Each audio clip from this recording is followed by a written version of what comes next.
Aqui no Brasil, quem é corrupto, às vezes, é endeusado.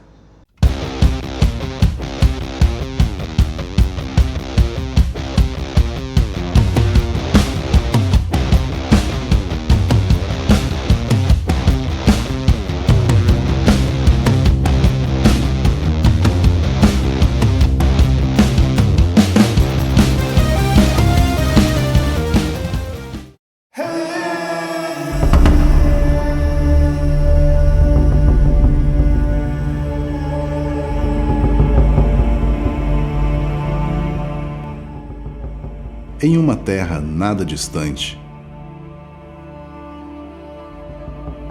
um povo convivia com a corrupção. Mesmo demonstrando indignação, os esquemas nefastos persistiam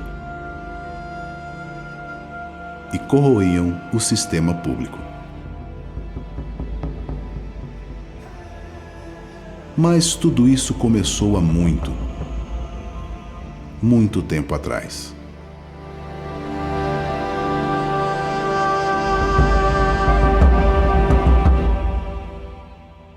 Terra Vista. O ano é 1500 depois de Cristo.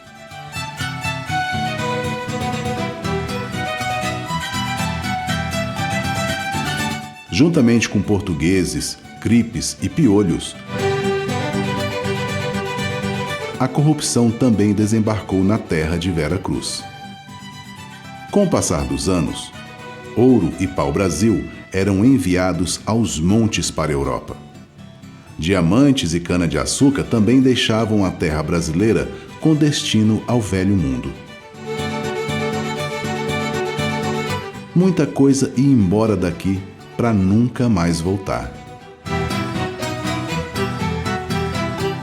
No entanto, gripes, piolhos e corrupção permaneceram por aqui. Os piolhos são quase uma lenda, graças aos remédios eficazes que foram desenvolvidos ao longo dos anos. A gripe sofre mutação a cada ano, e muitos são os tratamentos e medicamentos disponíveis.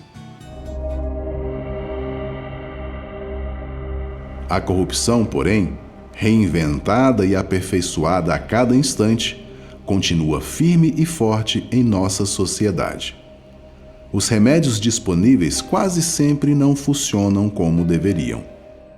A profilaxia talvez seja o melhor caminho para diminuir esse mal que atinge a sociedade e que chega a provocar mortes. A corrupção se apresenta de várias formas. Não seria difícil passar horas dando exemplos de cada uma delas, como a compra de apoio político, por exemplo, algo que já era escancarado ainda no Brasil Império. Sob o comando de Dom João VI, a coroa distribuiu mais títulos de nobreza nos 8 primeiros anos após a sua chegada, em 1808, do que nos 700 anos de existência do Império Português.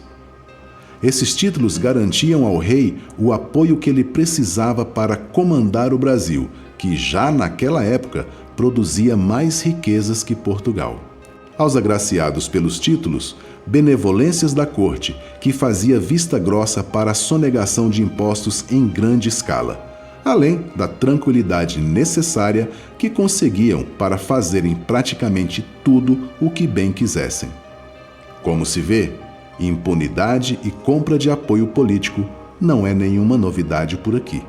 A corrupção era tão escancarada, mesmo naquela época, que havia um dito popular: quem furta pouco é ladrão, quem furta muito é barão, e quem furta mais e esconde, passa de barão a visconde. Usar o cargo público que ocupa para beneficiar parentes e amigos também é uma forma de corrupção. Mais de 300 anos antes da compra de apoio político por Dom João VI, Pero Vaz de Caminha, o autor da célebre frase "Nesta terra em se plantando tudo dá", aproveitou sua proximidade com o então rei de Portugal, Dom Manuel, para pedir emprego a um de seus sobrinhos. O nepotismo também desembarcou no Brasil naquela época. A verdade é que o Brasil foi construído de cima para baixo, inverso do que deveria ser. Apenas ricos e poderosos podiam mandar no país. Talvez seja assim até hoje. O povo simples e humilde, invariavelmente sem qualquer instrução, apenas buscava sua sobrevivência de sua família, sem se importar ou sem poder se importar com a malversação do dinheiro público. Os anos se passaram. Dom Pedro I assumiu as rédeas do Brasil, transformando em Estado independente de Portugal. Ao voltar a Portugal, sem levar na bagagem o piolho, a gripe e a corrupção, deixou seu filho, Dom Pedro II, para conduzir o Brasil.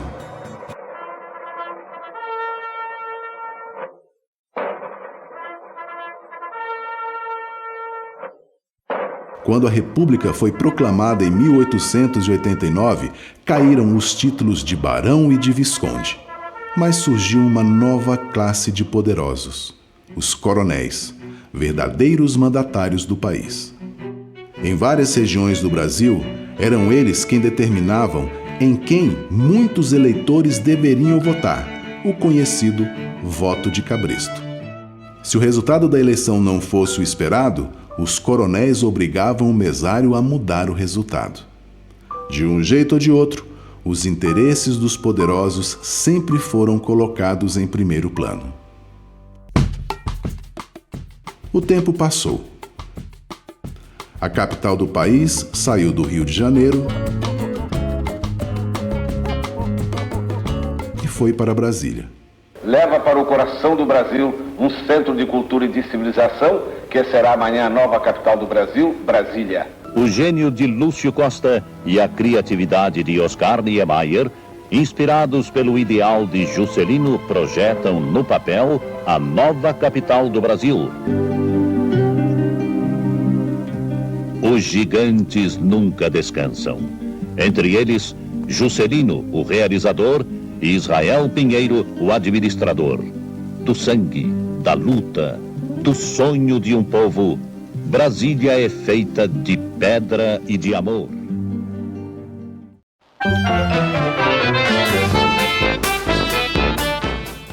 A política do pão e circo herdada do Império Romano continuou presente no Brasil. Em troca de comida e diversão, cidadãos se mantiveram alheios ao que aconteciam nos bastidores da política. Apesar de importantes mudanças na cultura, o povo brasileiro, em total maioria, continua tendo aversão às atividades políticas. Continuam creditando os casos de corrupção à instituição política, como se ela não fosse feita por pessoas. Para essa maioria de brasileiros, há coisas, digamos, mais interessantes para se fazer. Muitas são as pessoas que preferem não se envolver em trabalhos sociais. Ao mesmo tempo, esperam que o Estado faça tudo por eles. Isso talvez seja o reflexo da construção inversa do país. A condução do país já passou por políticos de diferentes características, classes sociais e ideologias partidárias. Não importava quem estivesse no comando da nação. Em todos eles, sempre se ouviu falar em casos de corrupção.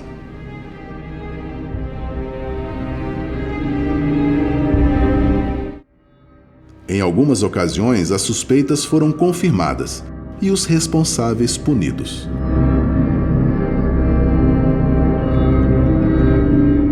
Uma pequenina parte, para ser mais exato.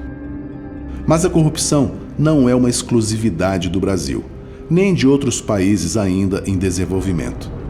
A prática vem de muito antes do Brasil colônia e está em todo lugar. Desde a Grécia Antiga, a corrupção já era entendida como uma ação que destrói o meio em que ocorre.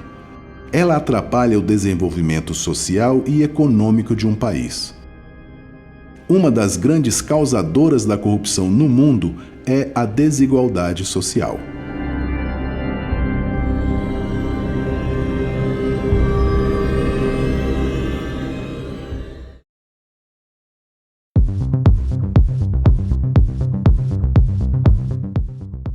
Não parece ser um acaso que as nações menos corruptas são também aquelas com baixos índices de desigualdade social. Levantamento da ONU mostra que a Dinamarca lidera a lista de países menos corruptos do mundo. Não por coincidência, o país também figura entre as nações com maior índice de desenvolvimento humano do planeta. A corrupção lá é praticamente inexistente. E não foi por acaso. Ainda no século XVII, o rei Frederico III começou a combater a corrupção no país, que naquela época era muito grande. A Dinamarca precisava receber mais dinheiro para financiar a guerra que travava contra a Suécia, e Frederico se viu forçado a tomar uma iniciativa. O rei aumentou os impostos ao mesmo tempo que tirou cargos e privilégios da nobreza, e ainda introduziu punições severas aos corruptos. Se na terra dinamarquesa a corrupção é quase inexistente, no Brasil, no Brasil a situação é bem diferente. A lei brasileira define a corrupção de duas formas: a passiva, quando a pessoa recebe vantagem indevida, e a ativa, quando a pessoa oferece essa indevida vantagem. De acordo com o levantamento do Instituto Brasileiro de Planejamento e Tributação, o IBPT, a corrupção no Brasil custa 160 bilhões de reais por ano, 8% de tudo que o país produz no mesmo período. Como resultado, investimentos em áreas de extrema importância chegam em conta-gotas e quase sempre são insuficientes para resolver problemas sociais. Uma parcela desses investimentos acaba indo parar nos bolsos de pessoas que se especializaram em tirar proveito do bem alheio. Os mais atingidos por essa prática são sempre os mais pobres e vulneráveis.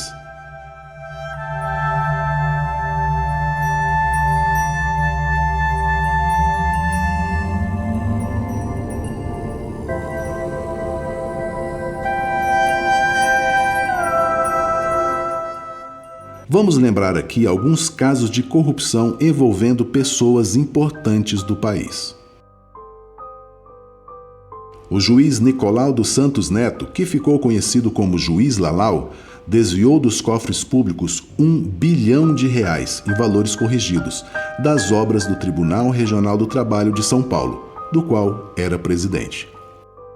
Foi condenado e preso, mas a maior parte da pena de 26 anos ele cumpriu em sua mansão, no Morumbi, bairro de classe alta da cidade de São Paulo. Ele morreu em 2020 por complicações da Covid-19. Sérgio Cabral foi governador do Rio e é réu confesso em casos envolvendo propinas. Em um de seus depoimentos à Justiça, Cabral explica como era desviado o dinheiro público. Se nós pagamos 100, podíamos ter pago 90, podíamos ter pago 95, podíamos ter pago 85, poderia ter concorrência. Todas de Miguel Schim, do Funesbon, da Secretaria, das obras da Secretaria de Saúde, tudo isso teve propina, aqueles contratos de Miguel Schim. Teve propina. Teve propina. Teve acesso de propina. Qual era o percentual que lhe cabia dessa parte que vinha do Miguel Schim, desse outro esquema? Começou 5%, 3% e 2%, e depois passou a 2,5% e 2,5%. Mas como disse o César Romero, e eu só soube disso, havia mais um sobrepreço de 5%, mais um benefício que eles tinham lá. Essa parte não vinha para não vinha nada para mim. Um pouco antes, no final dos anos 1980 e início de 1990, um esquema de corrupção foi batizado de Anões do Orçamento. Um dos 37 envolvidos, João Alves, tentou justificar de forma antológica a sua fortuna acumulada. Até eu deixar esse orçamento, eu realmente vi dificuldade financeira. Depois de eu deixei e abandonei e esqueci, Deus me ajudou e eu ganhei dinheiro. A corrupção tira dinheiro que seria utilizado em benefício de toda a sociedade e o destina a bolsos de alguns que chegam a acumular tanta riqueza que só seria possível adquirir se ganhassem 200 vezes na loteria, como o líder dos Anões do Orçamento disse ter ganhado.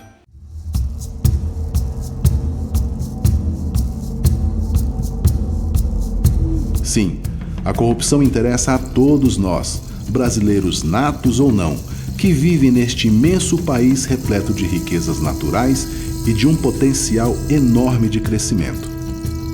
Há muitas perguntas sobre o assunto que de imediato não parecem ter respostas simples. De fato, não há respostas fáceis para um tema tão complexo como este. No entanto, combater a corrupção com rigor parece ser unanimidade entre os brasileiros, pelo menos aqueles que não se beneficiam dela.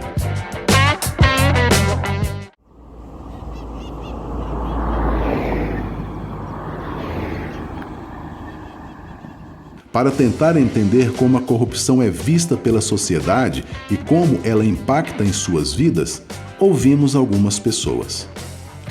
Para Tineca, a corrupção é algo antigo.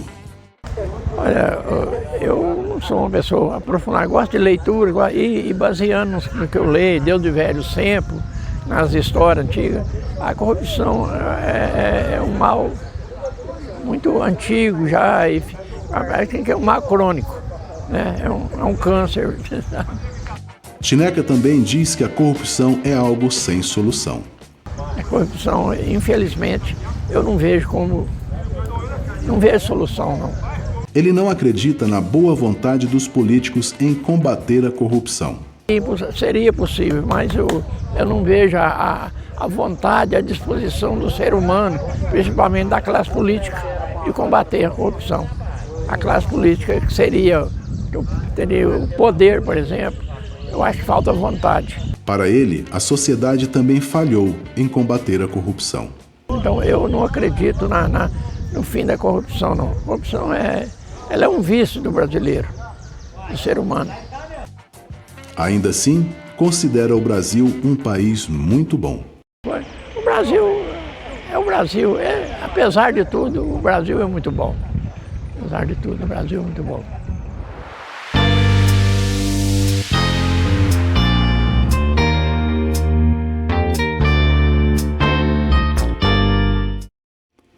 Carla Viana trabalha no comércio e considera a corrupção fruto do desamor à humanidade.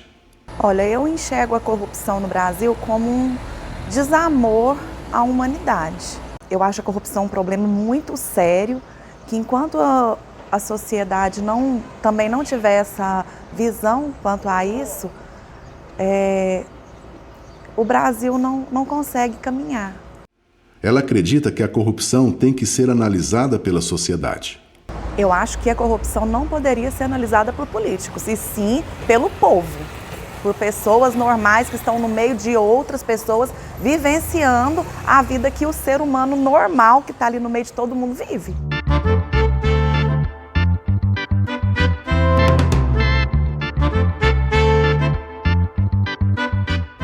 Pedro Duarte acredita que o tamanho continental do Brasil é uma das causas da desigualdade social, principal fator gerador da corrupção.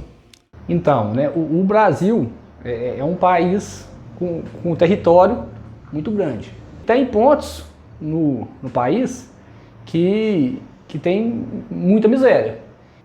Pela extensão do território, às vezes tem muita desigualdade dentro do próprio país. Para ele, os órgãos de controle precisam ter mais condições para atuar no combate à corrupção. Dar mais poder para os órgãos, né, da forma como você disse, não adianta dar poder se não der condição para esses órgãos executar o poder que eles recebem. Que poder eles têm, eles não conseguem atuar da forma como precisa porque está sobrecarregado. São muitos poucos órgãos para muitas demandas. Perguntado o que ele faria se tivesse conhecimento de algum caso de corrupção, Pedro diz que deve ser levado diretamente ao Ministério Público. Eu não levaria para a Câmara dos Vereadores, levaria direto ao Ministério Público. Por que você não levaria para a Câmara? Porque eu já ia levar direto o órgão responsável, né, e eles já iam abrir um inquérito e investigar. Como a absoluta maioria do povo brasileiro, Pedro admira o controle social, mas diz não ter condições de dedicar tempo para isso. Às vezes, né, a gente tem tanta coisa particular para resolver, né, e lógico que isso não é perder tempo. Então eu vou colocar aspas. Em aspas, eu não perco tempo com essas outras coisas, não é perder tempo. Foi só uma figura de linguagem. Então, eu diria que falta de tempo mesmo, falta de prioridade, né? Eu tenho outras prioridades. Qual a sua opinião de pessoas que acabam fazendo esse trabalho de forma voluntária, sem ganhar um centavo, só fazem mesmo porque querem fazer? Eu acho admirável.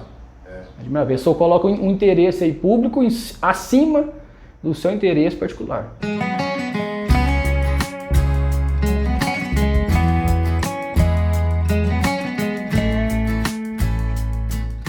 Ademar acredita na participação popular. Talvez o mais efetivo dos efetivos. Porque cidadão não ganha, ele não ganha, e está fazendo um trabalho social de quem ganha e deveria ter feito. É o mais efetivo dos efetivos. Esse é o verdadeiro cidadão. Para ele é preciso investir em educação. A melhor coisa para melhorar um país é educação. Tem que educar o país, tem que investir em educação. Quanto menos desigualdade uma sociedade, mais evoluída ela é. Diferentemente de Pedro, Ademar recorreria a vereadores se encontrasse suspeitas de corrupção. O certo seria o seguinte: eu procurar um grupo de vereadores, contar para ele a situação, mostrar onde é que está o erro e cobrar. Se eu não cobrar, eu estou junto com o erro.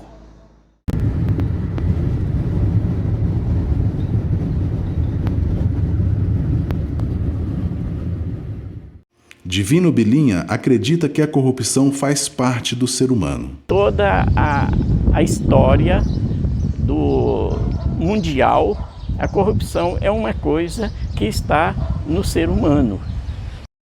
Ele explica o motivo de haver pouca participação no controle social. Porque quando você começa a fazer um levantamento desse, porque você é contra, ou porque você é a favor, e isso normalmente desmoraliza essa questão do questionamento.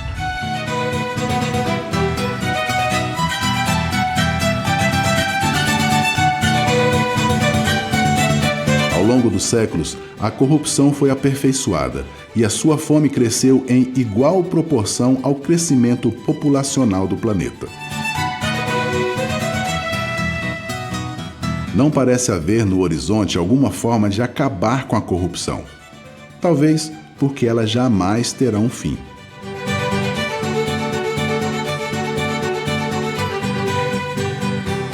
Se não se pode acabar com ela, pode-se ao menos diminuir a sua fome e o seu consequente resultado negativo, principalmente sobre os mais vulneráveis.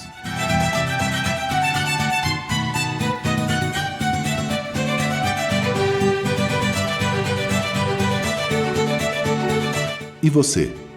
Como você se coloca diante desse assunto?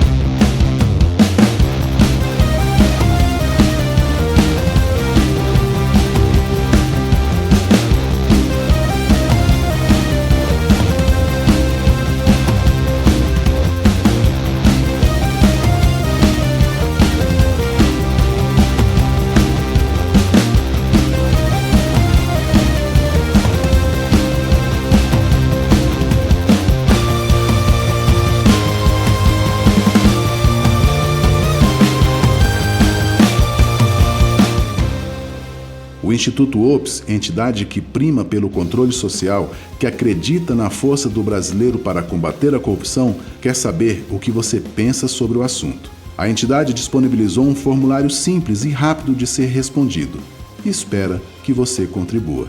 Os dados coletados servirão para entender melhor todo o panorama do assunto, o que vai ajudar o Instituto OPS na sua incansável atuação no combate apartidário à corrupção. Participe. Nós sabemos que os honestos são mais do que os desonestos, mas o desonesto nessa leva vantagem, eles aparecem mais, porque é mais noticiado. Eu sou um cidadão orgulhoso brasileiro, eu gosto de ser brasileiro. Tem que ser assim, cada um faz sua parte, bem feito. Não tem que aceitar erro não, rapaz. Erro é erro, acerto é acerto. A corrupção é para nós um mal, como que é um câncer também. É uma úlcera na nossa sociedade, é uma metástase, é um câncer metástico na nossa sociedade. Agora, uma coisa, temos que ter essa consciência, que o câncer hoje já tem tratamento e parece que a corrupção ainda não está tendo um tratamento ainda adequado. Eu acho que enquanto houver luta e boa vontade, vão ter pessoas capazes de combater a corrupção. Se for olhar historicamente, né, nos últimos anos, o combate à corrupção, né, vem melhorando cada vez mais. A classe política tem as suas falhas, mas nós também temos a nossa. Se tem quem corrompe, tem quem aceita também.